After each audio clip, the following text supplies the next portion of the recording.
Do you have a childlike faith? If you're like me, the unfortunate answer is not as much as I'd like. And it's not as much as I'd like because Jesus is very clear about the importance of having faith in God like a child having faith in a loving father.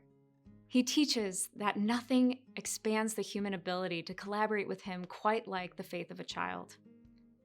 Nothing else can access the power of God with such strength to literally move mountains.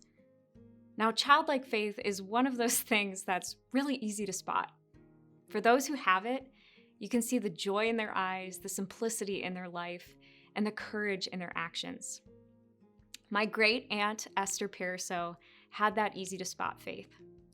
She was born and raised in a rural town in Montreal, Canada, where she would go on to join the Sisters of Providence. At just 20 years old, she was asked to lead a group of 4 sisters from Montreal all the way to Washington State. Now, this was in the late 1800s, so there wasn't a comfortable option to get where she was going. She and her sisters would have to face harsh travel and living conditions, with little money and with little English to help them along the way. Aunt Esther didn't see this through the eyes of a fearful adult, though.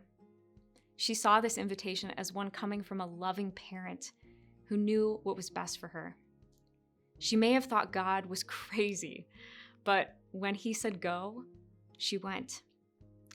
While I absolutely admire her such courageous decision, there's an often overlooked aspect of childlike faith that's worth pointing out. My Aunt Esther didn't just joyfully say yes once to living and working in the US.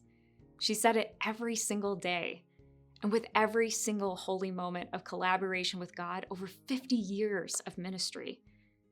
Like a child saying, again, again, to a game of peekaboo, she found joy in saying yes with nearly endless repetition to the plan God set before her.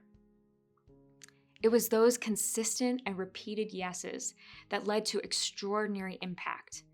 With her many yeses, Esther would go on to found 33 different ministries in the Pacific Northwest, including hospitals, schools, orphanages.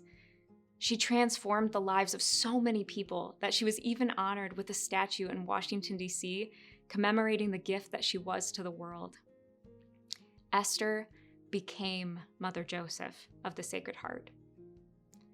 That's the tidal wave of goodness holy moments can unleash in the world when someone is willing to approach God with the heart of a childlike faith.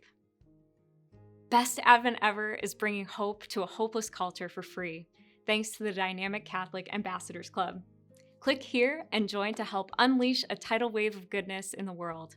Plus, when you join today, you'll receive a free copy of today's featured book. Be bold, and we'll see you again tomorrow.